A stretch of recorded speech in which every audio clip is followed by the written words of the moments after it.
وقل جاء الحق وزهق الباطل إن الباطل كان زهوقا بسم الله والصلاة والسلام على رسول الله وعلى آله وصحبه أجمعين ثم أما بعد اللهم علمنا ما ينفعنا وانفعنا وانفعنا بما علمتنا وزدنا علما يا رب العالمين আলহামদুলিল্লাহ। এটা আজকে আমাদের সেকেন্ড সিটিং।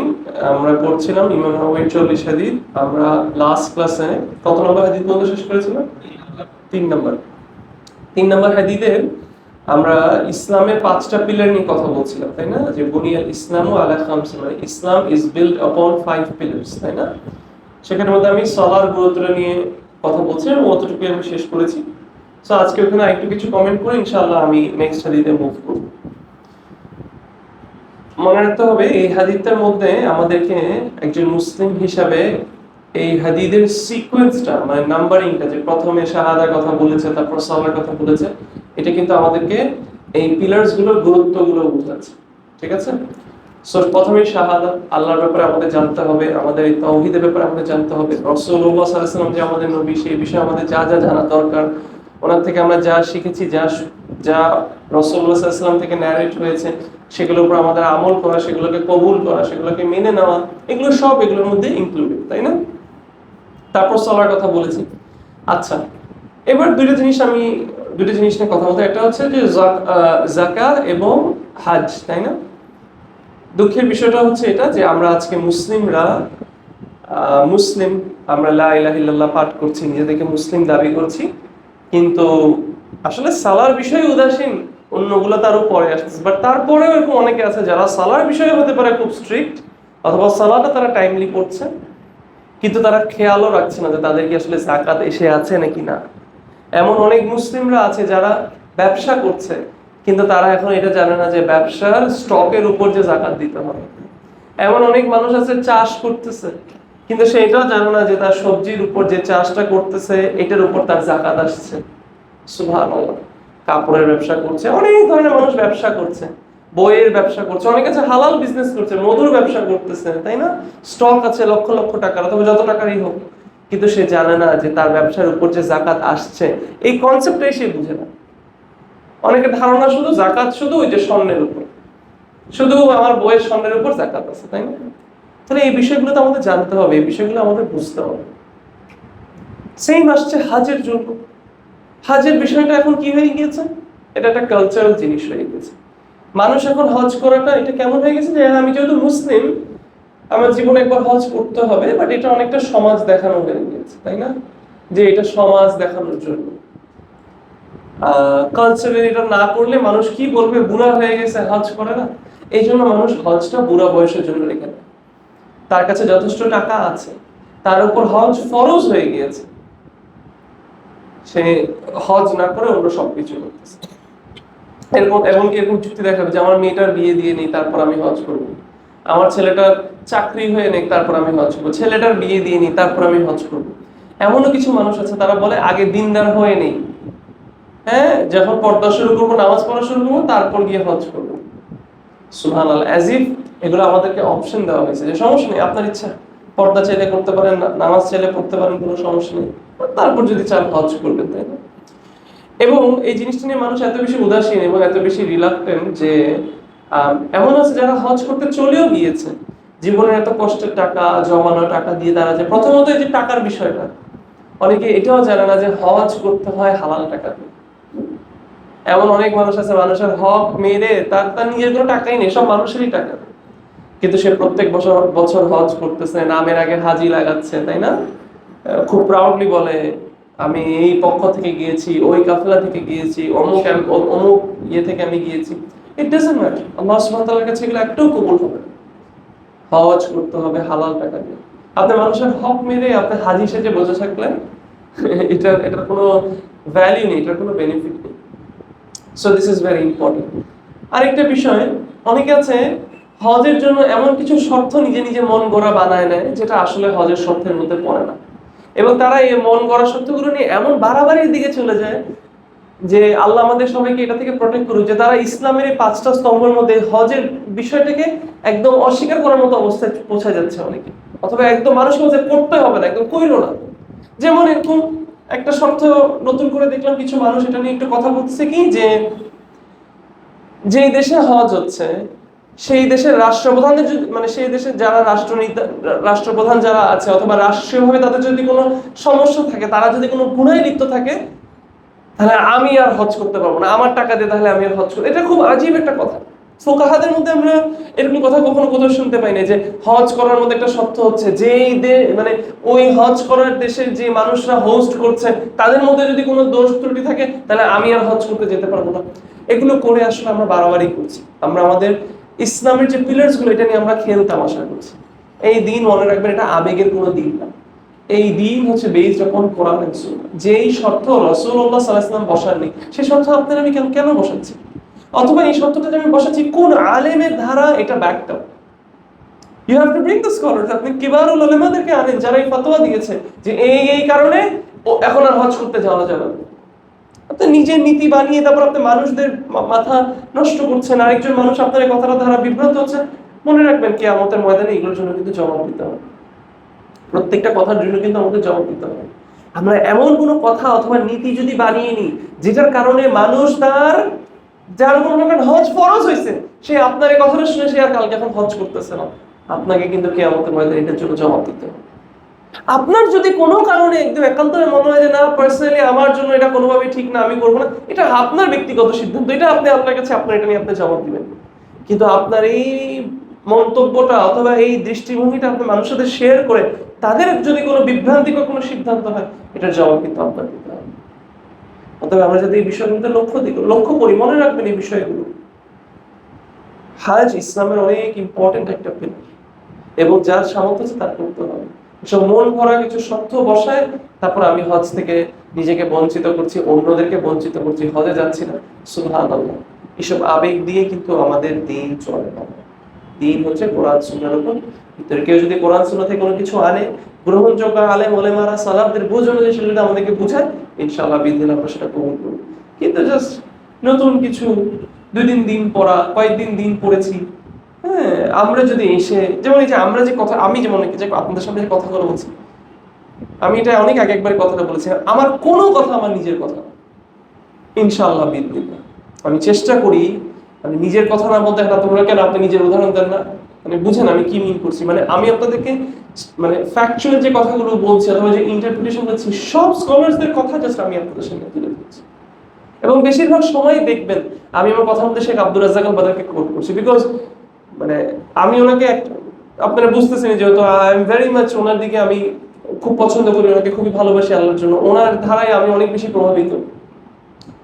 সো আমার কথাগুলোর মধ্যে মেইন যারা আরবি বুঝে তারা ওনার আরবিক লেকচার যদি শুনে থাকে দেখবে যে আরে ওস্তাদ তো মনে হয় কপি পেস্ট। আমি বলছি আমি কপি পেস্ট করছি, ওনার কথাগুলোকে আমি জাস্ট আপনাদের সামনে রাখছি। দ্যাটস অল, বিকজ আমরা তো স্কলার্স না।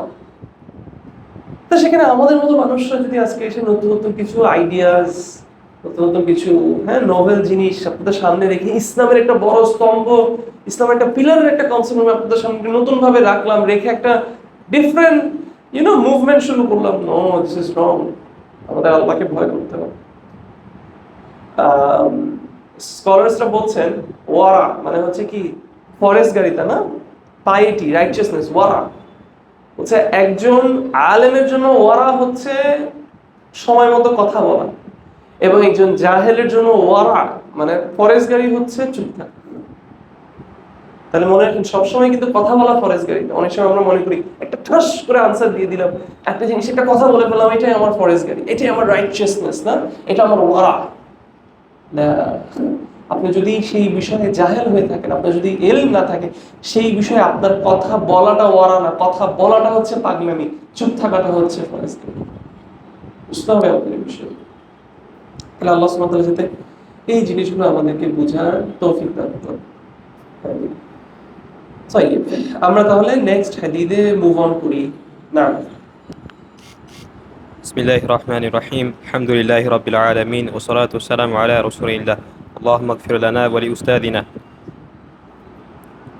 আবু আব্দুর রহমান আব্দুল্লাহ ইবনে মাসউদ রাদিয়াল্লাহু থেকে বর্ণিত, তিনি বলেছেন রাসূলুল্লাহ সাল্লাল্লাহু আলাইহি ওয়াসাল্লাম তিনি সত্যবাদী ও যার কথাকে সত্য বলে মেনে নেওয়া হয় তিনি আমাদেরকে বলেছেন। কি অডিও নিচ্ছে না? তোমাদের সকলের সৃষ্টি নিজের মায়ের পেটে 40 দিন যাবৎ শুক্ররূপে জমা হওয়ার মাধ্যমে শুরু হতে থাকে। পরবর্তী 40 দিন জমাট বাঁধা রক্তরূপে থাকে। পরবর্তী 40 দিন মাংসপিণ্ড রূপে থাকে। তারপর তার কাছে ফেরেশতা পাঠানো হয়।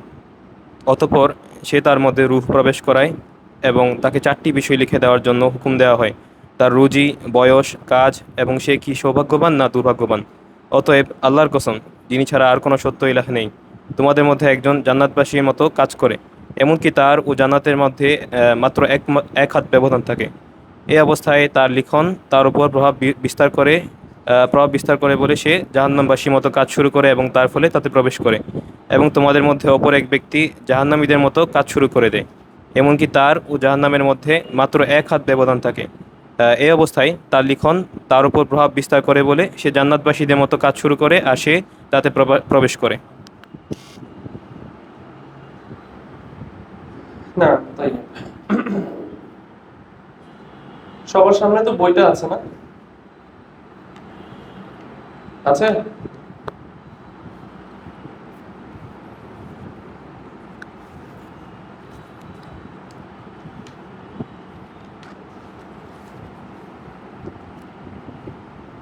তাই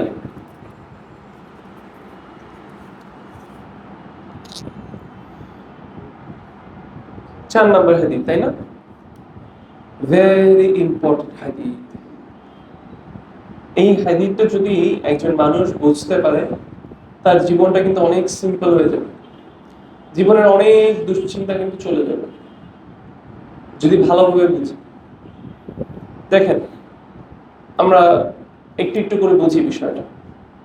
কিছু হাদিস আছে কিন্তু যে হাদিসগুলোতে আমি যথেষ্ট সময় নিব, ঠিক আছে? এই 40 হাদিসগুলো যেগুলো আমরা পড়বো, অ্যাকচুয়ালি 40 না, 42টা হাদিস আমরা যেগুলো পড়বো। কিছু হাদিস আছে খুব তাড়াতাড়ি যাবো, কিছু হাদিস আছে একটু আমার সময় নিয়ে বুঝবো। দেখেন, প্রথমে আমরা জিনিসটা বুঝি, হাদিসটার মধ্যে কি সুন্দর করে বলছে। আব্দুল্লাহ ইবনে মাসউদ রাদিয়াল্লাহু আনহু তিনি যখন হাদিসটা বলছেন, তিনি এই হাদিসে গায়বের বিষয়ে কথা বলছেন।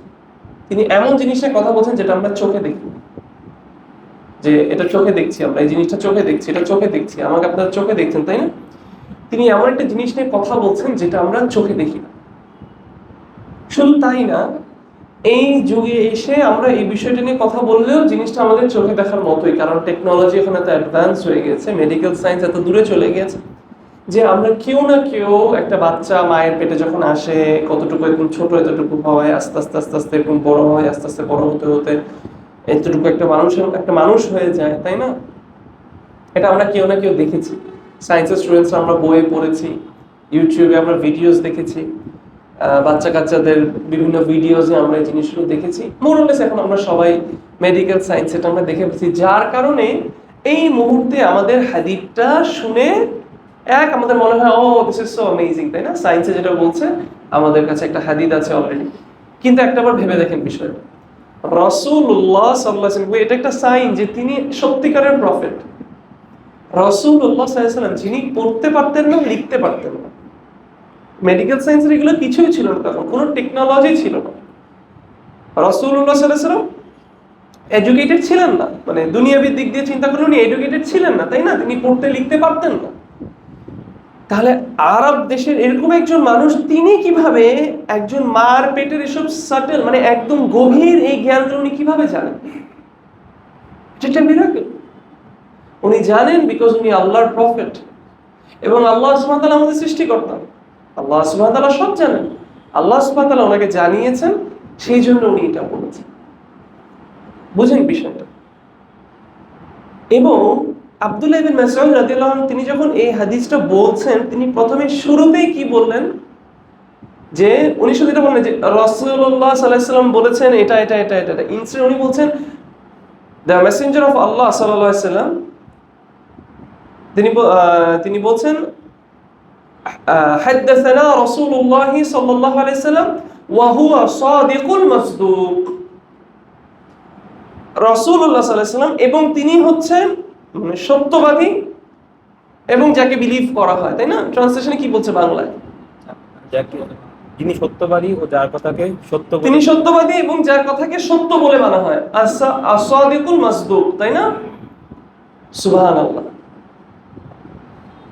আরবিক দিক দিয়ে যদি বলতে চান, সাদিকুল মাসদুক, নট জাস্ট উনি সত্যবাদী, ওনাকে যিনি ইনফরমেশনটা দিচ্ছেন that person is also truthful. এবং রাসূলুল্লাহ সাল্লাল্লাহু আলাইহি ওয়াসাল্লাম ইনফরমেশন কে দিচ্ছেন? জিবরিল আলাইহিস সালাম। এখানে ভুল হওয়ার কোনো সুযোগ নেই। এখন আপনি চিন্তা করতে পারেন যে উনি এই কথাটা এখানে কেন বললো, আব্দুল্লাহ বিন মাসউদ এই কথাটা কেন এখানে বললো? বিকজ উনি এই হাদিসে এমন কিছু কথা বলতে চাচ্ছেন, হতে পারে ওই সময় মানুষ বলবে আরে এটা তো একটা গায়েবের বিষয়। তাই কোনো সন্দেহর জায়গা যাতে না আসে উনি এটাকে ক্লিয়ার করে দিলেন, এটা বলে যে উনি কি সাদিকুল মাসদুক, সুবহানাল্লাহ, উনি সত্যবাদী এবং ওনার সব কথা উনি যা বলেন this is the truth, this is believed, এটাকে বিশ্বাস করা হয়, এটা ভুল কিছু না। অনেকে যিনি ইনফর্ম করছেন that is also he is also truthful, জিবরিল আলাইহিস সালাম। আমি কি বুঝতে পারছি বিষয়টা? এবং এটা একজন মুসলিমের জন্য কিন্তু অনেক ইম্পর্টেন্ট একটা জিনিস, অনেক ইম্পর্টেন্ট একটা নীতি। আজকে থেকে এটা মাথায় রাখবেন। এবং আপনারা যদি কাশফুস শুবহাত এই বইটা কখনো পড়েন, ওখানেও এই জিনিসটা মেনশন করা হয়েছে। এবং আমার জন্য আমার জীবনে এই জিনিসটা খুবই ভালো, মানে খুবই সাপোর্ট দিয়েছে এই প্রিন্সিপালটা, যেটা আমি এখন আপনাদের কাছে শেখাতে যাচ্ছি। মুসলিম হিসেবে মনে রাখবেন, আমাদের আল্লাহকে নিয়ে কোনো সন্দেহ নেই, আছে? রাসূলুল্লাহ সাল্লাল্লাহু আলাইহি ওয়াসাল্লাম নিয়ে আমাদের কোনো সন্দেহ আছে? রাসূল আল্লাহ সুবহানাহু ওয়া তাআলা কোরআনে যা বলেছেন এবং রাসূলুল্লাহ সাল্লাল্লাহু আলাইহি ওয়াসাল্লামের অথেন্টিক সুন্নতে যা এসেছে, this is the absolute truth. এটা নিয়ে আমাদের কোনো সন্দেহ নেই। কখনো কোনো বিষয় যদি আমাদের সামনে আসে এবং আমরা যদি সেটা বুঝতে না পারি, ধরেন আপনাকে একজন অমুসলিম এসে বলবো, হ্যাঁ, যে এই ধরেন ফর এক্সাম্পল, এই যে এখনের কথা বলি, এখন তো আমি একটু কি বলবো, কারণ এতদিন আমি প্রথম দিকে যখন আমি একটু বললাম, আমাকে প্রশ্ন করলো, আমাকে তো অনেকে কাফের বলে ফেলছে, আমি পৃথিবীকে গোল বলছি দেখি, কাফের, একদম ডিরেক্ট কাফের। এখন তো আলহামদুলিল্লাহ আমাদের শেখেরও ফতোয়া চলে আসে, শেখ আবু বকর জাকারিয়া এটা স্পষ্ট করে বলেছে। তাহলে এখন মনে হয় আমাদের শেখও এখন তাহলে কাফের হয়ে যাবে এদের নীতিতে। তো সেটা তো খুব সুন্দর করে বলছেন যে এদের আলেমকে এই ফাহাদ, নাহিদ, মাহিদ, মানে আমি স্পেসিফিকলি কোনো ফাহাদের কথা বলছি, মানে random Facebook guys, random Facebook guys, no সানাদ, নাথিং, আউট অফ নোওয়্যার এসে বড় বড় স্ক্রিনশটস দিবে, আরবিক যেটাও বুঝে না, পাশে যেটা ট্রান্সলেশন যেটাও কোত্থেকে আনছে, and even he himself is not well versed in English. Wallahi, if I sit with these guys and I want to discuss about the deen, he won't be able to have a discussion with me in English. But they refute us bringing English quotations. Funny, very funny. Anyways, যেটা বলছিলাম, তো ধরেন for example, এটা কিন্তু science একটা পর্যায়ে গিয়ে কখনো গিয়ে বুঝেছে যে আগে একটা সময় সায়েন্সও, যারা সায়েন্সের বিশেষ তারাও বলতো পৃথিবীটা ফ্ল্যাট।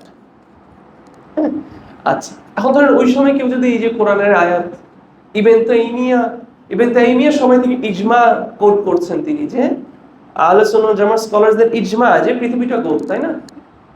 আচ্ছা, এখন কেউ যদি কোন একটা এরকম সায়েন্স বিজ্ঞানী এসে যদি ওই সময় যখন সায়েন্সও বলে না এখনো পৃথিবী গোল, তখন যদি এসে বলতো যে এই কিরে তোমাদের কোরআনে তো এরকম বলে, তাহলে একজন মুসলিমের তাহলে করণীয় কি ওই জায়গাটা? আমি কি আশা করতে পারি যে একজন মুসলিম একদম খুঁটিনাটি সব জানবে? এটা আপনার জীবনের প্রিন্সিপাল হিসেবে আপনি মনে রাখেন। কখনো যদি কোনো কিছু আপনার সামনে আসে যেটা আপনার কাছে স্পষ্ট না, এক সেকেন্ডের জন্য মনে করবেন না যে কোরআন মনে হয় তাহলে বলুন, আল্লাহ হাদিস মানে তাহলে বলুন। আপনি নিজেকে বলবেন যে না, কোরআনের অসংখ্য জিনিস আছে যেটা অ্যাবসলিউট ট্রুথ এবং যেটা নিয়ে আমার কোনো সন্দেহ নেই, এবং Quran is the absolute truth, এটা নিয়ে আমার কোনো সন্দেহ নেই, কারণ কোরআন কালামুল্লাহ।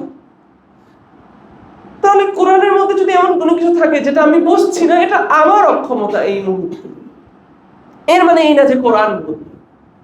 এটা একটা প্রবলেম। কিন্তু অনেক সময় অনেকে আছে যারা ইসলাম ত্যাগ করেছেন অথবা নাস্তিক, তারা আগে মুসলিম ছিল, যদি বলি যে তুমি ইসলামকে কেন ত্যাগ করেছো, সে বলে কারণ আমি কোরআনের মধ্যে কন্ট্রাডিকশনস পেয়েছি। তারা বলেন যে তুমি কি কন্ট্রাডিকশন পেয়েছো, তুমি আমাকে দেখাও তো। বলে যে কোরআনের মধ্যে আমি পেয়েছি এই যে স্পার্ম বলে রিবসের এখান থেকে আসে, এটা একটা শুবহাত আছে। বলে যে এই যে স্পার্ম বলে রিবস, আমরা তো জানি স্পার্ম টেস্টিকলস থেকে আসে, রিবস এখান থেকে আসে। তো যে ওই ডিসকাশনে যদি আমি না যাই, মেইন কথাটা হচ্ছে এটা, সে তার কাছে যা সেটা একটা সন্দেহ আসছে, সে চেষ্টাও করে নাই কোনো আলেমের কাছে গিয়ে বিষয়টা বুঝে নিতে। জাস্ট সন্দেহ আসছে, সে তার আকালকে প্রাধান্য দিয়েছে কোরআন এবং সুন্নাহর উপরে। সে বলছে তাহলে আমার আকাল বলতেছে এটা, তাহলে কোরআন সুন্নাহ বলছে, তাহলে কোরআন সুন্নাহ ভুল, আমি ঠিক, সে ইসলাম ছেড়ে দিয়েছে। কেন? একজন মুসলিমকে একদম সব আয়াতের একদম 100 ব্যাখ্যা জানে, এটা আমি আশা করতে পারি? আলেমরা অবশ্যই জানে, কিন্তু একজন রেগুলার মুসলিম হতে পারে জানে না। কিন্তু সে তার দিনকে তাহলে কিভাবে প্রিজার্ভ করবে? সে বলবে এই বিষয়টা আমি জানি না, আমি জেনে কখনো জানাবো, I will look into it. But just because আমি জানি না ডাজন্ট মিন যে এটা ভুল। সমাজ মনে হয় আমাদের সব জানতে হবে, না জানলে তাহলে এটা এটা এটা ভিত্তিহীন। কত কিছু আছে আমরা জীবনে জানি না, তাহলে কি আমরা সেগুলোকে অস্বীকার করবো? না। আমি কি বুঝতে পারছি কনসেপ্ট? আমি বুঝছি। তাহলে এই যে এই নীতিটা রাসূলুল্লাহ সাল্লাল্লাহু আলাইহি ওয়াসাল্লাম ছিলেন সাদিকুল মাসদুক, এটা শুধু এই হাদিসের জন্য না, জীবনের নীতি বানাই নিবেন। এটা রাসূলুল্লাহ সাল্লাল্লাহু আলাইহি ওয়াসাল্লাম যেটা বলে থাকে, এটা যদি সহিহ হয়, আমি শুনে নিয়েছি, আমি এটাকে মেনে নিয়েছি। বুঝেছি আলহামদুলিল্লাহ, বুঝি নাই আলেমদের কাছে গিয়ে বুঝে নিব। কিন্তু না বুঝার আগ পর্যন্ত মনে করবো যে ও তাহলে এটা গ্রহণযোগ্য না, ইসলামের এটা একটু প্রবলেম, এটা নিয়ে আমরা ডিসকাস না করি না। No no, this is very, আমি কি বুঝতে পারছি বিষয়টা? না। আচ্ছা, তাই তারপর রাসূলুল্লাহ সাল্লাল্লাহু আলাইহি ওয়াসাল্লাম এখানে কি বলছেন, হাদিসে তিনি কি বলছেন? তিনি এখানে, এটা তো রিডার যিনি সেটা অলরেডি পড়েছেন, যে রাসূলুল্লাহ সাল্লাল্লাহু আলাইহি ওয়াসাল্লাম এখানে বিভিন্ন স্টেজেসের কথা বলছেন, যে পেটের ভিতরে বিভিন্ন স্টেজেস, যে প্রথমে এটা মায়ের ভূম্বে, মানে মায়ের ভূম্বের বাংলা কি, মায়ের গর্ভে, হ্যাঁ মায়ের গর্ভে একটা ড্রপ নুতফা, তাই না? তারপর এটা আলাকা হয়, একটা ক্লট অফ ব্লাড, তারপর আবার লম্বা সময় যাওয়ার পর এটা মুদগা হয়, তাই না? না নুতফা, আমি নুতফাকে মনে হয় মুদগা বলেছি, প্রথমে নুতফা বলেছি, নুতফা নাম ড্রপ, ড্রপ থেকে তারপর ক্লট অফ ব্লাড, তারপর একটা মাংসের মানে পিস অফ ফ্লেশ। তারপর বলছে যে এরকম করতে করতে 120 দিন যাওয়ার পরে ফেরেশতারা আসে। এবং এই জিনিসগুলোতে কিন্তু আসলে এগুলো আমাদের জন্য আসলে খুব সুন্দর চিন্তার বিষয়। আপনি ভেবে দেখেন, যত মেডিকেল সায়েন্স যত কিছু করুক, এখনো কিন্তু সায়েন্সের কাছে কিন্তু এটার আনসার নাই। সায়েন্সের কাছে কিন্তু এখন এটা আনসার নাই যে একদম ফ্রেশ, মনে করেন এই মাত্র যে লোকটা মারা গেছে, তার বডিটা একদম নর্মাল, হ্যাঁ সুস্থ, যে মানুষ মারা গেল, একটা রোগে মারা গেছে, সে তো অনেক ধরনের অজুহাত দিল, বাট অনেক সময় সুস্থ মানুষ মারা যায় না।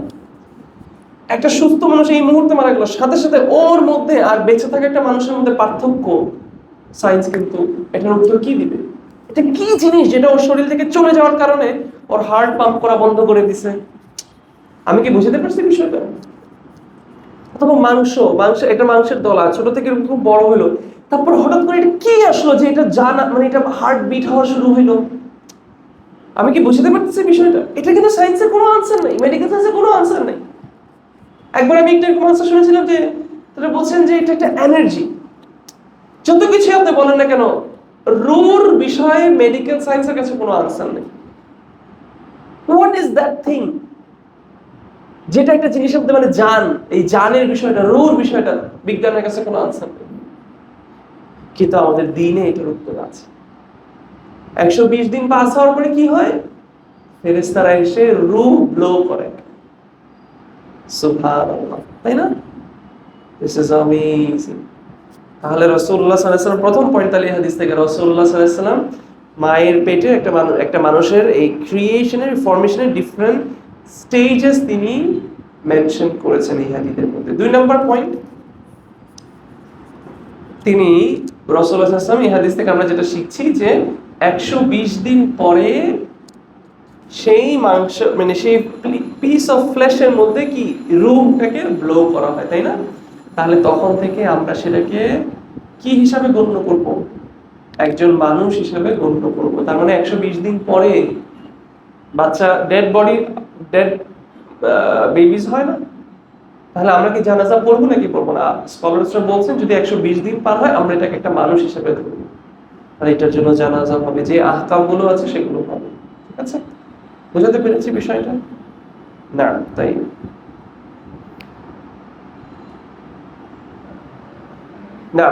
তারপরে এই হাদিস থেকে আমরা এটা শিখছি যে কিছু নির্দিষ্ট ফেরেশতা আছে যাদের দায়িত্ব হচ্ছে বডির মধ্যে এই রূহটা নিয়ে আসা, তাই না?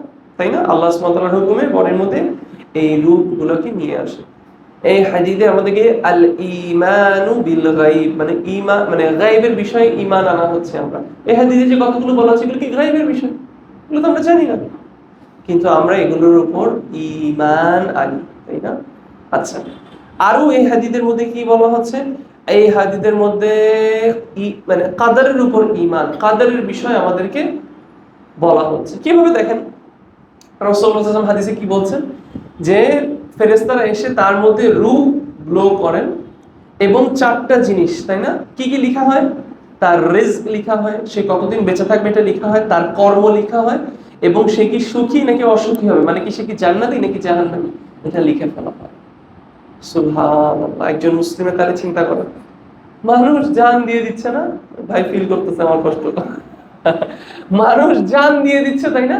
Career, money, making money, breaking the matrix, তাই না? হাসলিং এন্ড বাসলিং, না? এন্টারপ্রেনারশিপ, এই সেই, সুবহানাল্লাহ, ইটস অলরেডি রিটেন, সব লেখা। কিন্তু আবার এর মানে এই না যে মাজারে গিয়ে এখন আপনি কাওয়া হয়ে যাবেন, কবিরাজ হয়ে যাবেন, চুল বড় বড় হয়ে যাবে, তাওয়াক্কুল আলাল্লাহ। না, দিস ইজ নট ইসলাম। আপনার চেষ্টা আপনি করে যাবেন, আপনার চেষ্টা আপনি করে যাবেন, কিন্তু আপনার ঈমান আপনাকে এই নিশ্চিন্ত মানে এই অ্যাসিওরেন্স আপনার ঈমান আপনাকে দিচ্ছে যে আমার চেষ্টা আমি করছি, বাট দিন শেষে আমার রিজিক লেখা, whatever is meant to come will come, whatever is not meant to come will not come. আমরা আরেকটা হাদিসে দেখবো এই বিষয়টা নিয়ে, যা আমার হবে, যা আমার হবে না হবে না, এটা নিয়ে আরো ডিটেইলস আরেকটা হাদিস আছে এই 40 হাদিসের মধ্যে, আমরা ইনশাআল্লাহ ওখানে দেখবো এটা নিয়ে। But this is very important. একটা মানুষ সুখী হবে নাকি সুখী হবে না, জান্নাতি হবে নাকি জাহান্নামী হবে। তারপরে রাসূলুল্লাহ সাল্লাল্লাহু আলাইহি ওয়াসাল্লাম কি বলছেন, তিনি একটা উদাহরণ দিচ্ছেন একটা মানুষের যে সারা জীবন জান্নাতের কাজ করতে করতে করতে করতে তার এবং জান্নাতের মধ্যে এক হাত দূরত্ব, সে লাস্টে গিয়ে একটা জাহান্নামী কাজ করে সে জাহান্নামী। আরেকজন সারা জীবন জাহান্নামী কাজ করতে করতে করতে করতে করতে তার মধ্যে এবং জাহান্নামের মধ্যে এক হাত দূরত্ব, লাস্টে গিয়ে সে একটা ভালো কাজ করে সে জান্নাতি। This shows the importance, এটা আমাদেরকে ইম্পর্টেন্স শো করে আন্নাল আমালা বিল খাওয়াতিম, আমাদের কর্ম হচ্ছে যা আমাদের শেষ, মানে শেষ সোজা কথা, শেষ ভালো যা সব ভালো। দিস ইজ দ্য কনসেপ্ট, এখানে এটা বোঝানো হচ্ছে। আপনি একটা কোম্পানিতে চাকরি করেন, সারা জীবন আপনি ভালো করে করে করে করে করে করে করে করে আপনি লাস্টে গিয়ে একটা তাগ লাগায় চলে আসছেন, আপনার সারা জীবনের রেকর্ড খারাপ হয়ে যাবে আপনার এই একটা ভালো ওই খারাপ কাজটার জন্য। সেম, আপনি দুনিয়াতে সারা জীবন ভালো কাজ করতে করতে করতে করতে করতে করতে আপনি শেষে গিয়ে কি করলেন? একটা খারাপ কাজ করলেন, আপনার সেটা জাহান্নামে যাওয়ার কারণ হয়ে যেতে পারে। আপনাদের সাথে আমি একটা গল্প শেয়ার করি ইনশাআল্লাহ। আমি আমি আশা করি আপনাদের জন্য এটা বেনিফিশিয়াল হবে। কে কে হাত তুলি এখানে বারসিসা গল্প শুনেছে? ওকে, অনেকে শুনিনি, তাহলে ইনশাআল্লাহ এটা একটা বেনিফিশিয়াল গল্প হবে আপনাদের জন্য। এটা ট্রু স্টোরি। বারসিসা বানি ইসরায়েলের সময় একজন খুবই ইবাদত বন্দেগী একজন মানুষ ছিল, বড় আব্দ, তার একটা পুরো ইবাদতখানা ছিল বিশাল, সে প্রচুর ইবাদত করত, শত শত বছর ধরে তিনি ইবাদত করেছেন এরকম। তখন তিনি তো মানুষের হায়াত অনেক লম্বা হতো। এই বারসিসা তার শহরে দুইজন ভাই ছিল, ওই দুইজন ভাই একবার জিহাদের জন্য যাবে, তো জিহাদের জন্য যখন যাবে তার মেয়েকে, তাদের বোন ছিল একজন, তো বোনকে তো কারো কাছে রেখে যেতে হবে, তো তাদের বোনকে রেখে যাওয়ার কেউ ছিল না। তো তখন মানুষরা বললো যে এই গ্রামের সবচেয়ে দিনদার মানুষ হচ্ছে বারসিসা, তুমি বারসিসার কাছে তোমার মেয়েকে, তোমার বোনকে মানে রেখে যেতে পারো। তখন তারা বারসিসার কাছে গিয়েছে, বলছে যে আমাদের বোনকে আমরা আপনার কাছে রেখে যেতে চাই, আমরা আপনাকে বিশ্বাস করি, আপনি একজন দিনদার মানুষ। তখন বারসিসা বলছে আমি আল্লাহর কাছে তোমাদের থেকে রেহাই চাই, দূরে যাও তোমরা, আমাদের এই কাজ আমি করতে পারবো না, একটা মেয়ের দায়িত্ব আমি নিতে পারবো। তো তখন ভাইরা চলে গেল। তো শয়তান তখন বারসিসাকে এসে বললো, তুমি তো ভালো কাজ করতেছো, তুমি যদি বোনটার দায়িত্ব নাও, ভাইগুলো জিহাদ করতে পারবে, এটা তো ভালো কাজ, তুমি তো রাস্তা, এবং তোমার কত বড় রাজপ্রসাদ, তুমি দূরের একটা বাড়িতে তোমার ওই মেয়েটাকে রাখবা, তোমার তোর সাথে কোনো কথা বলতে হচ্ছে না, কিছু বলতে হচ্ছে। তখন বারসিসা বলল আসলেই তো, কথাটা কি হারাম? না, হালাল।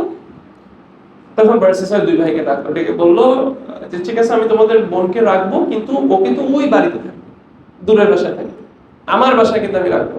ভাইরা বলছে হ্যাঁ হ্যাঁ ঠিক আছে, বারাকাল্লাহু ফিক। ওরা রেখে ওরা জিহাদ করতে চলে গেছে। এখন ভার্সেসে কি করে, ওর বাসা মনে করেন এটা ভার্সেসের বাসা, ওই বাড়িটা হচ্ছে দূরে, তো মেয়েটা ওখানে থাকে। ভার্সেসা এত বেশি রিলিজিয়াস, তার ওয়ারা, তার ফরেজগারি এত বেশি, এবং আসলে তিনি ফরেজগার ছিলেন, এটা এমন না যে এটা আমি তাকে তুচ্ছ করে বলছি। তো তিনি কি করতেন, খাওয়াটা তার বাসা থেকে এমনি বাইরে বের করে রাস্তায় রেখে উনি দরজা লাগাই দিতেন, ওই মহিলা এসে হেঁটে হেঁটে খাওয়াটা নিয়ে যেত। তো একদিন শয়তান এসে বলতেছে, ভার্সেসা তুমি যে এরকম করতেছো, তাহলে এই মহিলাটা যে বের হয়ে আসতেছে এটা পর্দার ক্ষতি হচ্ছে না? আসলে কথাটা কি ভুল? তো বলছে তুমি তাহলে খাওয়াটা মানে মাঝ রাস্তা পর্যন্ত দিয়ে আসো। তখন সে মাঝ রাস্তা পর্যন্ত দিচ্ছে। এবার বলে যে কয়েকদিন পর শয়তান আবার ওয়াসওয়াসা দিচ্ছে যে ভার্সেসা যে তুমি যে এখানে তাও তো বের হচ্ছে, তাই না? তো একটা ফিতনা। তো বলছে আচ্ছা ঠিক আছে, তাহলে এখন কি? তারপর খাওয়াটাকে একদম দরজার সামনে নিয়ে আসছে। এখন বলছে না, তারপরে তো এখানে পর্দার খেলাফ হচ্ছে, তুমি খাওয়াটা ঘরের ভিতরে দিয়ে আসো। ভার্সেসা তাহলে এখন ঘরের ভিতর খাওয়া দিচ্ছে, তাই না? আচ্ছা, তারপর বলছে এই যে ও যে এরকম ওখানে একা একা আছে, মানে দূরে আছে, তো তুমি ওর সাথে কথাবার্তা বলতে পারতেছো না, এটা তোমার জন্য মানে মেয়েটার মানসিক ভাবে এই হয়ে যাচ্ছে না, দুর্বল হয়ে যাচ্ছে না? আমি কি তো বলছে ঠিক আছে, এখান থেকে জোরে জোরে ডেকে ডেকে কথা, এই তুমি কেমন আছো? ওখান থেকে বলছে হ্যাঁ ভালো আছি। তো বলছে এই যে কথা বলতো তোমরা জোরে জোরে, মানুষ শুনতেছে না, এটা পর্দার খেলাফ হচ্ছে না, তো কি করবো? তো তুমি দরজার সামনে গিয়ে কথা বলো। এরকম করতে করতে করতে করতে ভার্সেসা কি করলো, মহিলার ঘরের ভিতরে গিয়ে মহিলার সাথে কথা বলা শুরু করলো। কথা বলতে বলতে বলতে বলতে ওই মহিলার সাথে ভার্সেসা জিনা করে, ভার্সেসার এবং ওই মহিলার সাথে একটা বাচ্চা হয়ে গেল। এখন সাথে এসে বলছে, ভার্সেসা তুমি এটা কি কাজ করলো? তুমি জিনা করছো, বাচ্চা হয়ে গেছে, এই ভাইরা এসে তোমাকে শেষ করে ফেলবে। তাহলে কি করতে হবে? যে তুমি বাচ্চাটাকে মেরে ফেলো। ভার্সেসা বাচ্চাটাকে মেরে ফেলছে। এবার তুমি বাচ্চাটাকে মেরে ফেলছো, ওর মা কি চুপচাপ তাকায় থাকবে? ওর ভাইরা যখন আসবে তখন তো ও ভাইটাকে বলে দিবে, তাহলে এখন কি করবো? তুমি মেয়েটাকে মেরে ফেলো। বুঝলেন বিষয়টা? ভার্সেসা মেয়েটাকে মেরে ফেলো, মেরে কবর দিয়ে দিচ্ছে। দুই ভাই আসছে, মানে ইন্না লিল্লাহি ওয়া ইন্না ইলাইহি রাজিউন, তোমার বোন তো মারা গিয়েছে, ওই যে ওখানে আমি কবর দিয়েছি, অসুস্থ হয়েছে, মারা গেছে, হইতেই পারে। ভাইরা বলছে ঠিক আছে, হ্যাঁ আল্লাহ, চলে গেছে। শয়তান দুই ভাইয়ের স্বপ্নে এসে দেখাইছে যে না, তোমার বোনের যে কবরটা দেখাইছে এটা আসলে মিথ্যা কবর, ওর আসলে অরিজিনাল কবরটা এখানে, এবং তুমি খুদে দেখলে ওখানে দেখবা পাশাপাশি একটা বাচ্চার লাশ আছে। ভার্সেসা জেনা করছে ওই বাচ্চা। দোনো ভাই একই স্বপ্ন দেখছে, দোনো ভাই ঘুম থেকে উঠে গিয়ে কবর খুদে আসলে দেখো ওটা নকল কবর, এটা আসল কবর, এখানে একটা বাচ্চা। এখন দুই ভাই ভার্সেসাকে ধরে এখন রাজার কাছে নিয়ে যাবে। তা রাজার কাছে নিয়ে যাচ্ছে, তখন শয়তান ভার্সেসার কাছে আসলো, এসে বলতেছে, ভার্সেসা তোমার যত সমস্যা এটা কারণ তো আমি, তাই না? ভাই আমি কিন্তু গল্পটা আমার মতো ভাষায় করে বলতেছি, আবার আপনার এখন হাদিসের ভাষায় বললে এই তোমার যে সমস্যা এটা আপনার, তারপর বলবে যে আমি জাস্ট আমার ভাষায় বোঝানোর জন্য বলছি। তো এখন তো বলছে তোমার যতগুলো প্রবলেম এটা তো আমার জন্য, তাই না? ভার্সে বলছে হ্যাঁ। বলে দেখো আমার কাছে একটা সলিউশন আছে, তুমি এখন এমনিও যেতেছো, এমনিও মরে যাবো, এমনিও মরে যাবো, রাজা তোমাকে এখন মেরে ফেলবে। তুমি চাইলে আমার কাছে একটা অপশন আছে, তুমি যে নিতে পারো, ইউ ট্রাই ইট, আমি তোমাকে বাঁচাতে পারবো। তুমি না নিলে নো প্রবলেম, এমনিও মরতেছো, তুই বেটা এমনিও মর আমার। ভার্সেসা বললো ওকে, এমনি আই এম লুজিং এভরিথিং, আর কি আর করবো? তো শয়তান বলতেছে তুমি এটা আমার শেষ দেখো, আমাকে একটা শেষ দাও। ভার্সেসা কি করছে, শয়তানকে একটা শেষ দিছে। যখনই শয়তান বলে মাসসালামা বল, আর কোনোদিন ভার্সেসা মানে শয়তান আর ভার্সেসার সামনে আসে নাই। তারপর যে ভার্সেসাকে এক্সিকিউট করা হয়েছে সে মারা গেছে। ভার্সেসা যে মানে সবচেয়ে ভালো আব্দ ছিল আল্লাহ, যে বছরের পর বছর আল্লাহর ইবাদত করত, সে মৃত্যুবরণ করেছে একজন জানি হিসাবে, একজন কিলার হিসাবে, মার্ডারার হিসাবে, এবং লাস্টলি একজন মুশরিক হিসাবে। সুবহান, ইটারনাল জাহান্নাম। গল্পটা কেন বললাম?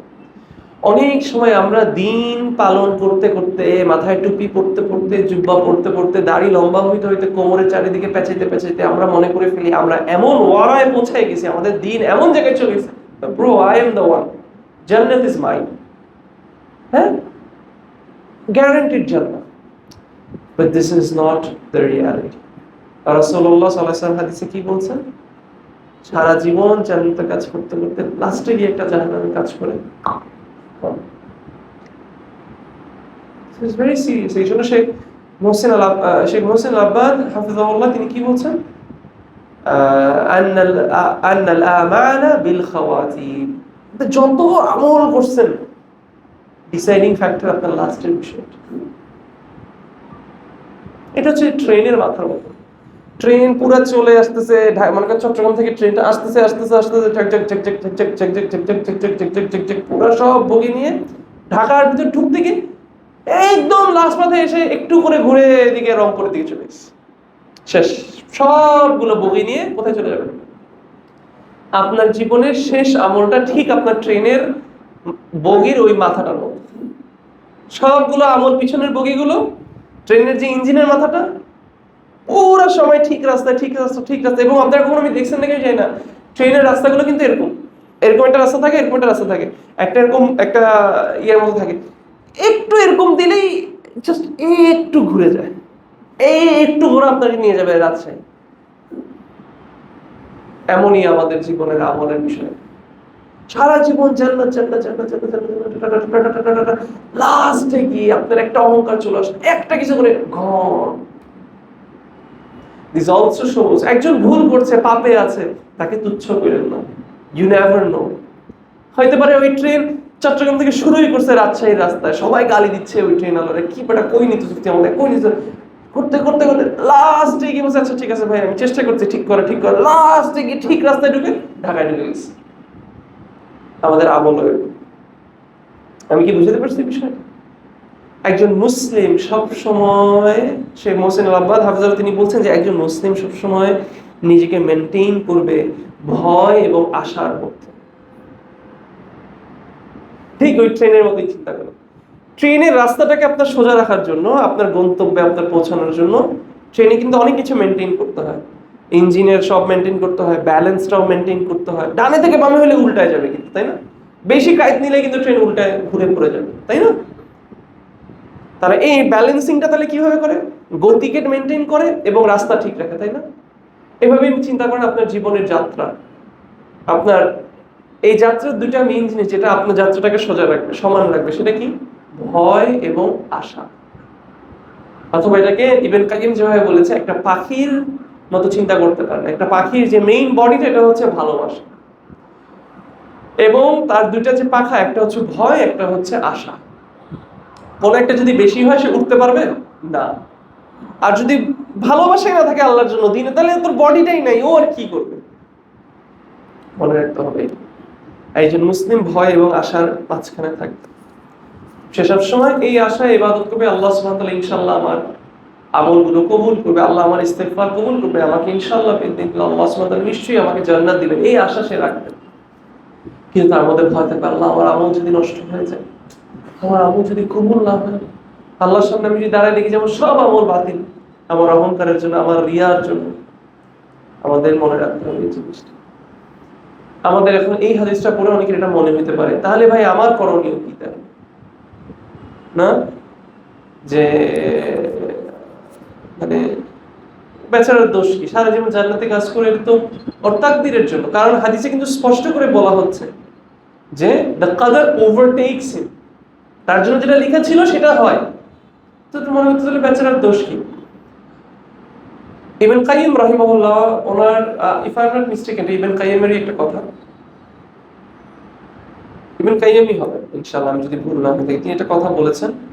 না, ইবনে কাইয়িম না, স্যার ইমাম নাওয়াবী এই কথাটা বলেছেন এই হাদিসের ব্যাখ্যায়। তিনি সহিহ আল মুসলিমের এই হাদিসের ব্যাখ্যায় তিনি এই কথাটা বলেছেন, যদি আমি ভুল না হয়ে থাকি সহিহ আল মুসলিমের ব্যাখ্যা, বাট ইমাম নাওয়াবী বলেছেন।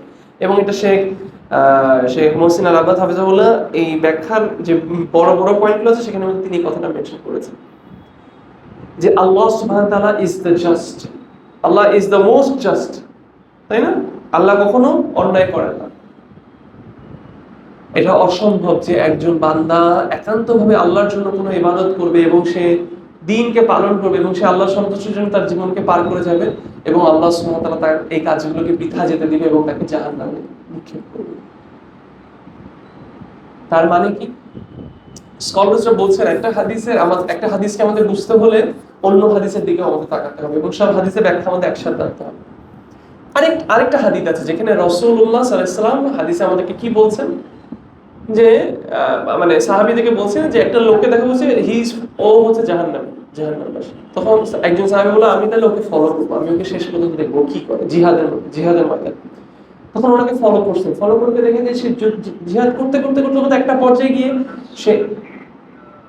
সে এমন ইনজুর্ড হয়েছে যে তার পেইনটা সে নিতে পারতেছিল না, নিতে পেরে সে তলোয়ারকে দাঁড়া করায় সে নিজে ওটার উপর লাফ দিয়ে সে আত্মহত্যা করে মারা গেছে জাহান্নামে। তখন রাসূলুল্লাহ সাল্লাল্লাহু আলাইহি ওয়াসাল্লাম এই সিচুয়েশনটার ব্যাখ্যার মধ্যে তিনি একটা অ্যামেজিং কথা বলছেন। তিনি বলেছেন, যেটা আনসার এখানে, যে এরকম অনেক মানুষ আছে যারা তারা আমল করে এবং আমলটা দেখে এটা মনে হয় যে সে আসলে এটা আল্লাহর জন্য করছে, বাট আসলে সে এটা করছে কার জন্য?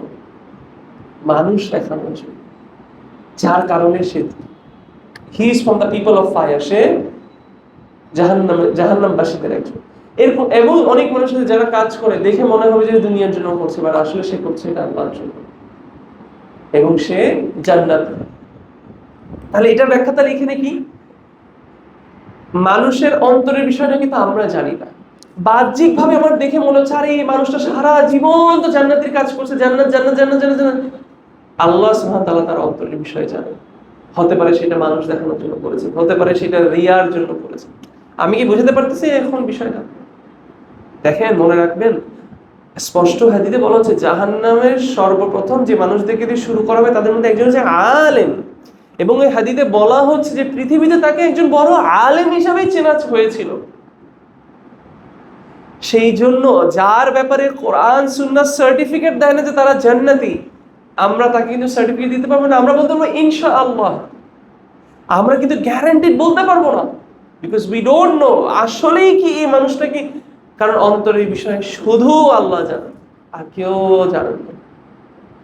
অতএব একজন মানুষ এটা সবসময় বিশ্বাস করবে যে আমি চেষ্টা করবো সবসময় আল্লাহর জন্য করে যাও, আল্লাহর কাছে আমি রেহাই চাবো জাহান্নাম থেকে, যাতে আল্লাহ আমাকে প্রোটেক্ট করে এবং আমার কাজ যাতে আল্লাহর জন্য হয়, আমার ইবাদতগুলো যাতে আল্লাহর জন্য। সে এই দিকেই মগ্ন থাকবে, সে এটা নিয়ে চিন্তা করবে না যে ও আমার তকদিরে কি লেখা, আমার তকদিরে কি লেখা, আমার তকদিরে কি লেখা, ও এটা নিয়ে তার চিন্তা করার বিষয়।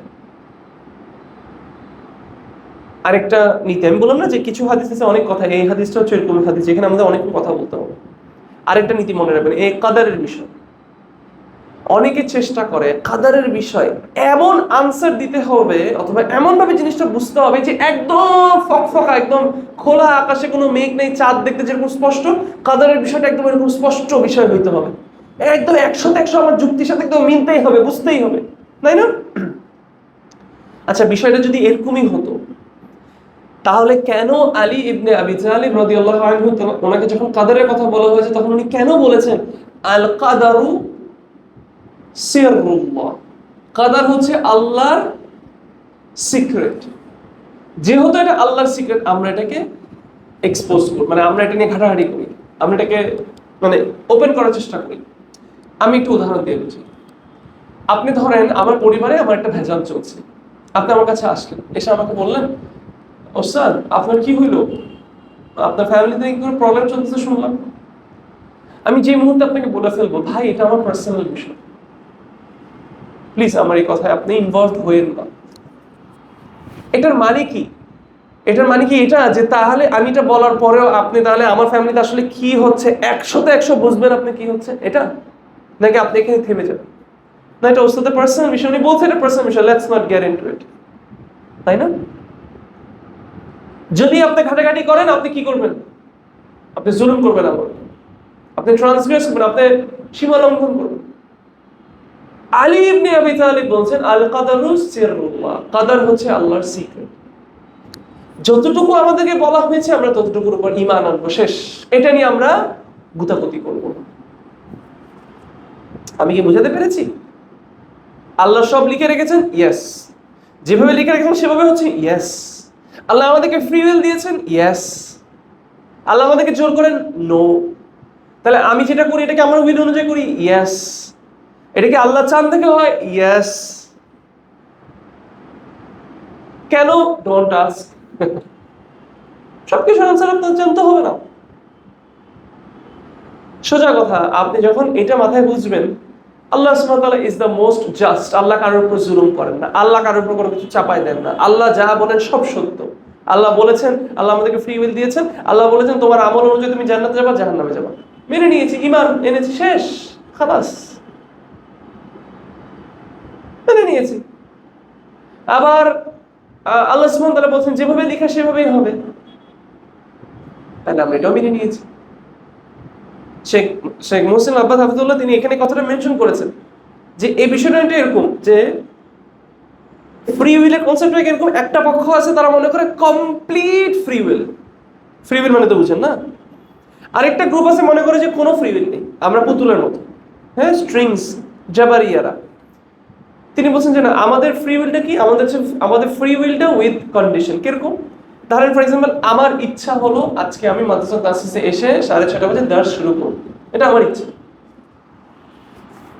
কিন্তু এটা আল্লাহরও ইচ্ছা হবে, আল্লাহও এটা ইচ্ছা করতে হবে, আল্লাহরও এটা উইল হইতে হবে। ঠিক আছে? আমি ইচ্ছা করার পরে এটা আল্লাহর ইচ্ছার উপর নির্ভরশীল। যদি আল্লাহ সুবহানাহু ওয়া তাআলা চান তাহলে এটা হবে, যদি আল্লাহ সুবহানাহু ওয়া তাআলা না চান তাহলে এটা হবে। এখন আপনি যদি তারপর যে প্রশ্ন দেন আল্লাহ কেন চাইলো, তাহলে আপনার এই জায়গা নেই। You don't have that authority to ask that question. আমি কি বুঝতে পারছি? সাহাবীরা প্রশ্ন করেছিল, ইয়া রাসূলুল্লাহ সব লেখা, তাহলে আমরা আমল করবো, মানে হোয়াটস দ্য পয়েন্ট? এভাবে করে বলেছেন। রাসূলুল্লাহ সাল্লাল্লাহু আলাইহি ওয়াসাল্লাম কি আনসার দিয়েছে? ওরকম কোনো আনসার না, না এটা হয়েছে দেখে এভাবে লিখছে, আমরা করব বলে লিখে, নো, নাথিং। রাসূলুল্লাহ সাল্লাল্লাহু আলাইহি ওয়াসাল্লাম বলেছেন তোমরা ভালো কাজ করে যাও, যার জন্য ভালোটা লেখা তার জন্য ভালো কাজটা সহজ হয়, বাস, সোজা কথা বলে। এবং সাহাবীরা তারপরে এটা নিয়ে আমার খুঁটায় নাই, খাটে নাই, না না না, ওই তাহলে ইয়া রাসূলুল্লাহ what are you trying to say? না তার মানে কি ইয়া রাসূলুল্লাহ? নো, হাদিসে স্পষ্ট করে বলে দিচ্ছে যে, মানে বলছে যে কেউ একজন আছে, সে এমন একটা কাজ করলো যে সে জান্নাতের কাজ করতে হতে পারে, এমন একটা কাজ করলো আছে, কাজ করে সে কি জাহান্নামী, তাই না? তাহলে এখানে তার কাজের কথা বলছে, মানে তার আমল এখানে কারণ তার জান্নাত অথবা জাহান্নামের বিষয়। আবার এখানে কাদারের কথাও বলা হয়েছে, যেখানে তার আমরা বুঝছি যে আমাদের কাজও কাদারের উপর নির্ভরশীল। দিন শেষে হোয়াটএভার আল্লাহ হ্যাজ রিটেন সেটাই হবে, সিম্পল। এটা নিয়ে আর ঘাটাঘাটি করার কোনো কিছু, এটা নিয়ে বেশি বাড়াবাড়ি করতেছিল। কারণ আমি বললাম তো, কেউ যদি মনে করে যে এটার অ্যাবসলিউট আনসার পাবেই পাবে, তার সীমা লঙ্ঘন করতে হবে। এটাই আমার ছোটখাটো পড়ালেখার জীবনে এটাই আমার কনক্লুশন। আমিও যথেষ্ট, মানে সায়েন্স ওয়ার্ল্ডে আমিও পড়ালেখা করছি, এইসব ফিলোসফি কথাবার্তাও বুঝি, সব জায়গায় ঘেটে দেখছি। দিন শেষে দিস ইজ দ্য অ্যান্সার। কেউ যদি এটা নিয়ে বেশি বাড়াবাড়ি করে, সে সীমা লঙ্ঘন করতে বাধ্য। কারণ আমাদের সালাফরা যখন এই কথা বলেন, এমনি এমনি বলে না। আলী ইবনে আবি তালিব এমনি হুদাই বলার জন্য একটা কথা বলেন, এটা এমনি উনি ফিলোসফার ভাব মারার জন্য একটা কোনো কথা বলেন না। উনি যখন বলেছেন, উনি জেনে বুঝে কথাটা বলেছেন। ওনারা ছিলেন যখন ওয়াহি নাজিল হয়েছে, ওনারা ছিলেন রাসূলুল্লাহ সাল্লাল্লাহু আলাইহি ওয়াসাল্লামের সাথে। ওনারা হচ্ছে তারা যাদের ব্যাপারে আল্লাহ সুবহানাহু ওয়া তাআলা কোরআনের মধ্যে বলছেন রাদিয়াল্লাহু আনহুম ওয়া রাদু আন। তাহলে ওনারা বলছেন, আলী ইবনে আবি তালিব রাসূলুল্লাহ সাল্লাল্লাহু আলাইহি ওয়াসাল্লামের মেয়ের জামাই, রাসূলুল্লাহ সাল্লাল্লাহু আলাইহি ওয়াসাল্লামের দুই নাতির বাবা, সুবহানাল্লাহ। রাসূলুল্লাহ ওনাকে ভালোবাসে, রাসূলুল্লাহ সাল্লাল্লাহু আলাইহি ওয়াসাল্লামের চাচাতো ভাই, রাসূল প্রথম সারির মুসলিম, একদম শুরুর দিকে রাসূলুল্লাহ সাল্লাল্লাহু আলাইহি ওয়াসাল্লামের ঘরে বড় হয়েছেন। সে কি উত্তর দিচ্ছেন কাদারের বিষয়ে? আল কাদারু, কাদার is the secret of Allah, so we do not মানে এক্সপোজ ইট। আমরা এটা নিয়ে গুতাগুতি করি, সিম্পল, শেষ কথা, এখানেই শেষ। তারপরে আর এটা কনভারসেশন কন্টিনিউ হয় না, ওয়ালাকিন ইয়া ইয়া ইয়া শেখ ইয়া না লা خلاص না।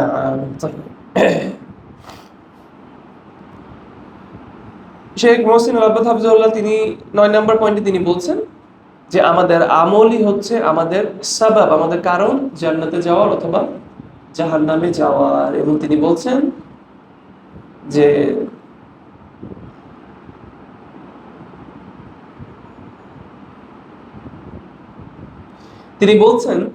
যে আমরা আমাদের জন্য কি লেখা, আমরা কি সুখী নাকি অসুখী, মানে আমাদের তকদিরে কি লেখা এটা আমরা কখনো জানতে পারবো না। ঠিক আছে, এটা আমরা কখনো অ্যাডভান্স জানতে পারবো না। এবং আমরা দুনিয়ার হাল দেখেও আপনি বলতে পারবেন না। মনে করেন আপনি দুনিয়াতে একজন দেখতেছেন ও পয়সাওয়ালা মানুষ অথবা ও সুখী, এর মানেই যে সে আসলে সুখী না।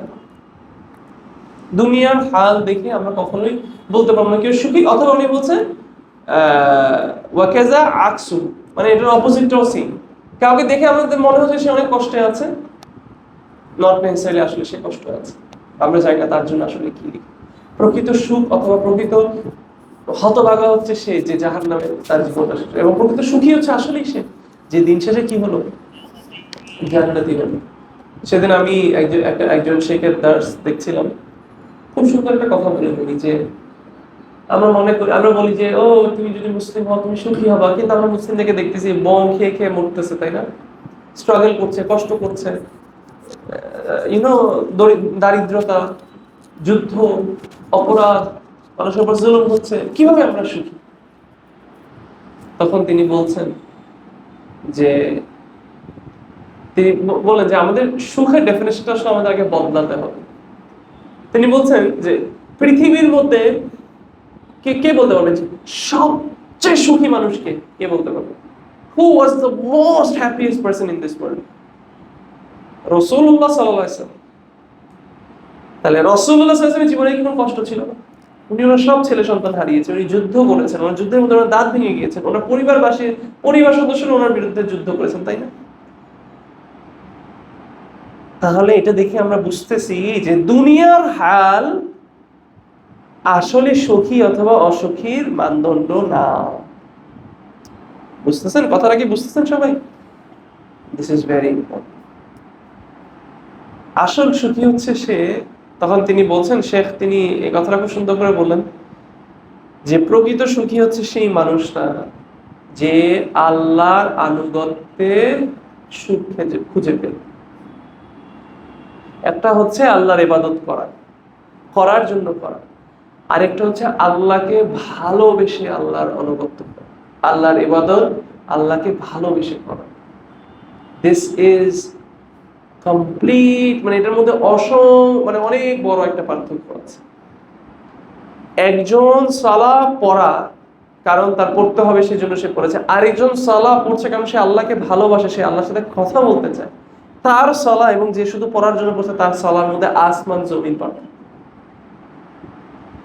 একজন হজ করার জন্য হজ করা, আরেকজন এটা মানসিকভাবে চিন্তা করা যে আমি আল্লাহর মেহমান হব, আমি আরাফার ময়দানে দাঁড়াবো, আমি দয়ুফুর রহমান হব, আমি আল্লাহর কাছে আমার গুনাহগুলো মাফ করাই নিব। হ্যাঁ, এটা কমপ্লিটলি ডিফারেন্ট। যে আল্লাহকে ভালোবেসে আল্লাহর ইবাদত করতে পারবে সেই প্রকৃত সুখী হতে পারবে। আমি একটা লাস্ট গল্প বলে, মানে একটা স্টোরি বলে আমি আজকে হাদিসটা এখানেই রাখবো আমি, বাট এই স্টোরিটা বলে আজকে আমার দার্স শেষ করবো। এই যে আমরা সুখ সুখ সুখ সুখ বলি, তাই না? একজন তাবিন ছিল, অনেক বড় তাবিন। ওনার নাম ছিল উরওয়া বিন জুবাইর রাহিমাহুল্লাহ। তিনি আয়েশা রাদিয়াল্লাহু আনহার একদম রিলেটিভ ছিলেন। যেহেতু উনি আয়েশা রাদিয়াল্লাহু আনহার রিলেটিভ ছিলেন, সেই কারণে মানে উনি ডিরেক্ট আয়েশা রাদিয়াল্লাহু আনহার রুমে ঢুকে যেতেন, কারণ ওনার মাহরাম ছিলেন আয়েশা রাদিয়াল্লাহু আনহা। ডিরেক্ট ওনার সাথে কথা বলতেন, ওনাকে যে ডিরেক্ট প্রশ্ন করতেন। এবং মদিনার যে 7 জন ফুকাহা ছিল, সেই ফুকাহার মধ্যে একজনকে বলা হতো উরওয়া বিন জুবাইর রাহিমাহুল্লাহ। উরওয়া বিন জুবাইর রাহিমাহুল্লাহর একটা গল্প যে তিনি একদিন একটা লম্বা সফর থেকে তিনি এসেছেন এবং ওই সফরটা ওনাকে অনেক কষ্ট দিয়েছে, অনেক টায়ারিং কষ্টকর একটা সফর ছিল। ওই সফর থেকে তিনি যখন ফিরে আসলেন তখন ওনার যখন অসুখ ছিল তখন ডাক্তাররা ডায়াগনোস করে বুঝলো যে ওনার আসলে ডায়াবেটিস হয়েছে এবং ওনার ডায়াবেটিসের কারণে ওনার পাটা কেটে ফেলতে হবে, অ্যাম্পুটেট করতে হবে। তো ডাক্তাররা বললো তো তখনের জন্য মানুষের এরকম সার্জারি করার জন্য ভেবে করে যদি আপনার মনে করেন আপনার হাত কেটে কেটে কেটে কেটে আপনি নিতে পারবেন না আপনি ব্যথাটা। তখন ওই অ্যানেস্থেসিয়া এসব জিনিসপত্র তখন ছিল যে মানুষ অ্যালকোহল পান করে মানে ড্রাঙ্ক হয়ে তখন ফিল করতো না। তখন ওনাকে যখন ডাক্তার এটা বললো, জায়েজ না জায়েজের কথা পরে আসতেছি, ওনার ফার্স্টে উনি যেটা বললেন যে এমন কি কোনো সময় যাবে যে আমি আল্লাহর জিকির থেকে বঞ্চিত হব? This is not possible. তিনি বললেন, ইনস্টেড তোমরা একটা কাজ করো, আমি সালাতে দাঁড়াবো, এবং আমি যখন সালাতে দাঁড়াবো আমি আল্লাহর সাথে কথা বলতে বলতে বলতে আমি এত হারায় যাই, ওই সময় তোমরা আমার পা কেটে ফেলো, আমি ফিল করবো না। একটু বুঝেন, দেখেন কথাগুলো তো একটা মোটিভেশন, একটু বুঝেন, আমি আপনাকে একটু বিষয়টা বুঝি। একজন মা এত কষ্ট নিয়ে তার বাচ্চাকে 9 মাস ধরে পেটে রাখে, তারপর সেই বাচ্চাকে ডেলিভারি দেয়। ওই ডেলিভারির পেইনটা বলা হচ্ছে পৃথিবীর সবচেয়ে সেকেন্ড কষ্টকর পেইন হচ্ছে বাচ্চা ডেলিভারি পেইন। সবচেয়ে প্রথম কষ্টকর পেইন হচ্ছে কাউকে জ্বলন্ত আগুনে জ্বালায় দেওয়া, এটা সবচেয়ে পেইনফুল ডেথ এবং সবচেয়ে বড় মানে কষ্ট। সেকেন্ড যেটা বলা হচ্ছে যে মার এই ডেলিভারিটা মানে কয়শোটা হাড্ডি ভাঙার মতো ব্যথা নাকি বাচ্চা ডেলিভারির পেইনটা। কিন্তু ভেবে দেখুন বিষয়টা, যেমন আপনার জীবনে যে জিনিসটা আপনাকে প্যারা দেয়, সেই জিনিসটা আপনি যখন শেষ করে ফেলেন, আপনি শেষ করে এটার দিকে তাকানো না, তাই না? তাকান। যেমন আপনার পরীক্ষা, আপনি ধরেন এসএসসি এইচএসসি দেওয়ার পর আপনি বলেন এটা এত জ্বালা দিছে, আপনি এসএসসি এইচএসসি বইয়ের দিকে তাকাবেনই না, তাই না বিষয়টা? তাহলে তো মা বাচ্চা ডেলিভারি দেওয়ার পর এমন পেইন বোধ একটা ডাস্টবিনে ফেলা, এটা কি, এটা আমাকে এত ব্যথা দিছে এরকম বলে? আচ্ছা, কেন একটু বুঝেন বিষয়টা, মা কেন বলে না? কারণ বাচ্চাটা বের হওয়ার পরে বাচ্চার জন্য ভালোবাসাটা এত বেশি থাকে যে পেইনটা মা আর ফিল করে না। Make sense? ভালোবাসা এমন হয় যে মা তার সব কষ্টের কথা ভুলে যায়। এক্সট্রিম লাভ যেটাকে বলে, তাই? যেমন আপনার ইউসুফ আলাইহিস সালামের সৌন্দর্যের বিষয়টা নিয়ে যখন বলা হয়েছে, তখন জুলেখা যিনি ছিলেন ওনার সাথে একটা মানে ব্যাড কিছু করতে চেয়েছিলেন, তখন এই গল্পটাতে কি বলছেন, মহিলাদেরকে বোঝানোর জন্য তাদেরকে হাতে ছুরি দিয়ে ওনারা দেখে সিনটা কিরকম, যে মানে দেখে ওনারা যে কেটে ফেলছে, মানে ওই বিউটিতে এত বেশি লস্ট হয়ে গেছে যে হাত কেটে ফেলছে, ডোন্ট ফিল ইট, তাই না? আমি কি দৃশ্যটা আপনাদের সামনে তুলে ধরতে পারতেছি? কেন আমি কথাগুলো বলছি? আমাদের সলা কি এরকম যে আমি সলায় আল্লাহর সাথে কথোপকথনে এমন মগ্ন থাকবো যে আমার শরীরের একটা অঙ্গ কেটে ফেলা হবে, আমি এটা ফিল করব? প্রশ্ন করি নিজেদের, আমার আল্লাহ যিনি উরওয়া বিন জুবাইর, আল্লাহ এক আল্লাহ, আমার প্রফেট ওনার প্রফেট এক প্রফেট, আমার কোরআন সুন্নাহ ওনারও কোরআন সুন্নাহ, আমার সালাফ ওনাদেরও সালাফ। কি ওনাদের মধ্যে ছিল যেটা আমাদের মধ্যে নেই? আমরা স্বপ্ন দেখি না এই স্টেজে পৌঁছানোর, এটাই দুঃখের বিষয়। লাস্ট কবে আমরা চিন্তা করেছি যে না না আই এম এক্সাইটেড, মানে এক্সাইটমেন্ট কাজ করে না? আপনি কখনো খেয়াল করছেন মানুষ যখন নতুন নতুন বিয়ে করে, প্রথমবার দেখতে যে একটা এক্সাইটমেন্ট কাজ করে, হাত ঘেমে যায়, পাটা কাঁপাকাঁপি শুরু করে না? অথবা কোনো একটা জবে গেছে, কোনো বড় বসের সাথে দেখা হবে, কথা হবে, নার্ভাসনেস কাজ করতেছে, কিভাবে বলবো, প্রিপারেশন প্র্যাকটিস করে। অথচ আমাদের আল্লাহর সাথে কত দিনে 5 বারের সুযোগ পাচ্ছি আমরা, এটাকে আমরা হেজিফ ওকে এই নামাজ পড়ছস চল পড়ে নি, এরকম। চাকরি জায়গায় বলে বসের সাথে কথা চল বলে নি, এরকম বলে? তুই বসের হয়ে গেছিস, তুই বলছস ইনক্রিমেন্টের কথা বলছস, এখনো বলছ নেই, আরে আবার তাহলে কখন যাবো বেটা, কখন কথা বলবো, আরে আবার এখন ইমেল লিখতে হবে, কত কিছু না? আরে তুই প্রধানমন্ত্রীর সাথে দেখা হয়েছে, বলছস আমাদের শহরে যে ইলেকট্রিসিটি নাই, বলছ নাই, আল্লাহ আবার কবে এই সুযোগ পাবো? এগুলো দুনিয়ার কিছু ক্ষুদ্র কিছু মানুষ। বুঝেন বিষয়টা? আল্লাহর সাথে কথোপকথন কি আপনার নামাজ পড়ছিস চল আগে পড়ে নি তারপর বিরিয়ানি। আমরা সলাকে আউট অফ দ্য ওয়ে করে ফেলি যাতে খাওয়াকে আমরা মারাত্মকভাবে এনজয় করতে পারি। কেন আমরা কোন মানে চল আমরা মজা করে খেয়ে নিই যাতে খাওয়ার কথা চিন্তা হবে না, আমরা মন দিয়ে আল্লাহর সাথে কথোপকথন করতে পারি। We are not excited. যাই হোক, কথা অনেক দূরে চলে যাচ্ছে। এই কথাটা আমি আসলে কেন বলতেছি, তো উরওয়া বিন জুবাইর রাহিমাহুল্লাহ তিনি এটা করলেন, তিনি সালাতে দাঁড়ালেন এবং ওনার পা কেটে ফেলা হয়েছে। চিন্তা করেন। আচ্ছা, যখন পা কেটে ফেলা হলো, ব্যথা স্বাভাবিক। তখন উনি যখন বসলেন তখনই কিছু মানুষ এসে ওনাকে সান্ত্বনা দিচ্ছেন, বলছে তোমরা আমাকে সান্ত্বনা দেওয়ার দরকার নেই, তোমরা যদি আমাকে সান্ত্বনা দিতে চাও তাহলে আমি আল্লাহর এই কাদারকে আমি মেনে নিয়েছি, আমি এটার উপর ধৈর্য ধারণ করছি, তোমাদের সান্ত্বনা আমার দরকার নেই। তখন বলছে না, আমরা তোমাকে এটার জন্য সান্ত্বনা দিতে আসিনি। তোমার 4টা সন্তানের মধ্যে তোমার সবচেয়ে আদরের সন্তান যে আব্দুল্লাহ, ও আগের দিনে তো মনে করেন এখনো আছে, বিভিন্ন জায়গায় দেখবেন ঝাঁকে ঝাঁকে গরু দৌড়ায় যায়, পশু পাখি দৌড়ায় যায়। হ্যাঁ, আগের দিনে আমেরিকা এটা বেশি হতো। বাইসন নামে একটা অ্যানিমাল ছিল, এখন মানে এক্সটিংক্ট হয়ে গেছে অথবা সামথিং, আছে না এখন? তো আগে বাইসন এত বেশি ছিল, তো ওদের যখন এরকম আমেরিকার মধ্যে বাইসন যখন দৌড়ায় দৌড়ায় যাইতো, ঝাঁকে ঝাঁকে বাইসনের ঝাঁক যেত, তখন ট্রেন দাঁড়ায় থাকতো, এমন হয়ে যেত 1-2 দিন ধরে ওরা যাচ্ছে যাচ্ছে যাচ্ছে, এত বেশি থাকতো। তো যাই হোক, কথা আবার অন্যদিকে চলে যাচ্ছে। তো এরকম পশু পাখির যে স্ট্যাম্পিডিং, তখন মানুষ এগুলো নিচে পড়লে পাড়া স্ট্যাম্পিডে মানুষ মারা যেত। ওই যে পাথর মারার সময় হজে মানুষ মারা যেত আগে, বলতো না এরকম।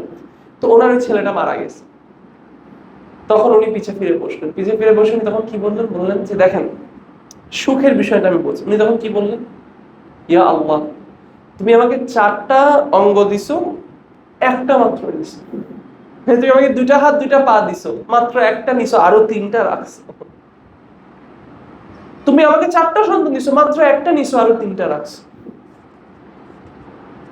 আল্লাহ, আমাদের দিন শেষে তো তোমার কাছে ফিরে যাবে, ইন্না লিল্লাহি ওয়া ইন্না ইলাইহি রাজিউন। তাই দিন শেষে ভেবে দেখেন, এটা হচ্ছে প্রকৃত সুখ। তিনি আল্লাহ, আমার ছেলে, আমার পা, তিনি বলেন আলহামদুলিল্লাহ, আল্লাহ তুমি 4টা দিছো, একটা নিছো, 4টা সন্তান দিছো, একটা নিছো। তিনি এইখানেও মানে কি এটাকে পজিটিভলি দিচ্ছে। এটাই হচ্ছে প্রকৃত সুখ।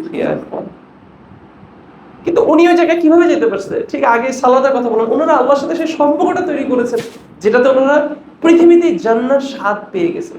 যে কারণে ইবনে তাইমিয়া বলেছেন যে দুনিয়াতে একটা জান্নাত আছে, পরজীবনে একটা জান্নাত। যে দুনিয়ার জান্নাত পেল সে পরজীবনে জান্নাত পাবে, যে দুনিয়া জান্নাত পায় সে পরজীবনে। দুনিয়া জান্নাতটা কি? ঈমানের স্বাদ, আমলে শান্তি, আমলে তৃপ্তি। সাহাবীরা এইভাবে ইবাদত করতেন, সাহাবীরা এইভাবে আমল করতেন। কিন্তু আমরা তো একদম মানে আমাদের জন্য আসলে কি হয়ে গেছে আজকে দেখেন, একটা আকীদার কথাও যদি বলি, যেমন একটা হাদিসের কথাও যদি বলি, বেশিরভাগ মানুষের মাথায় খালি এটাই ঘুরে, ওস্তাদের কোন কথাটার সাথে আমার আজকে ফেসবুকে কোন পোস্টটা আমি রেফিউট করতে পারবো, এটাই আমাদের মাথায় বেশিরভাগ সময়। ভুলে যাই আসলে আমরা জিনিসগুলো, একটু আমরা নিজেদের কথা ভাবি, এই কথাগুলো আমার জীবনে কতটুকু প্রভাব আনতেছে, আমি মানুষ হিসেবে কতটুকু চেঞ্জ হইলাম, আল্লাহর আকীদা শিখে, আল্লাহর ব্যাপারে আমার আকীদা ঠিক করে আমার আল্লাহর সাথে সম্পর্কটা কতটুকু গভীর হলো। আমরা তো ব্যস্ত, আমরা কোন গ্রুপে ঢুকতে পারলাম, কোন শেখের সাথে আমার পরিচয় হলো, কে আমাকে অ্যাক্রেডিট করছে, আমরা এইসবে এত ব্যস্ত হয়ে যাই, আমরা ভুলেই যাই যে আল্লাহর সামনে আসলে আমার ইমেজটা কি। আমার অপর পক্ষের সাথে কথা বলতে গিয়ে আমি জুলুম করে ফেলছি না তো? কিয়ামতের ময়দানে তারা এসে আমার আমল নিয়ে যাবে না তো? আল্লাহর সামনে কি আমি দাঁড়াতে প্রস্তুত? এই মুহূর্তে নিজেদেরকে প্রশ্ন। আমি যদি কিছু ভুল বলে থাকি, এটা আমার থেকে এবং শয়তান থেকে। আল্লাহ ইজ ফ্রি ফ্রম ইট। সুবহানাকাল্লাহুম্মা ওয়া বিহামদিক ওয়া নাশহাদু আল্লা ইলাহা ইল্লা আনতা নাস্তাগফিরুকা ওয়া নাতুবু ইলাইক। জাযাকাল্লাহু খাইরান। আসসালামু আলাইকুম ওয়া রাহমাতুল্লাহ।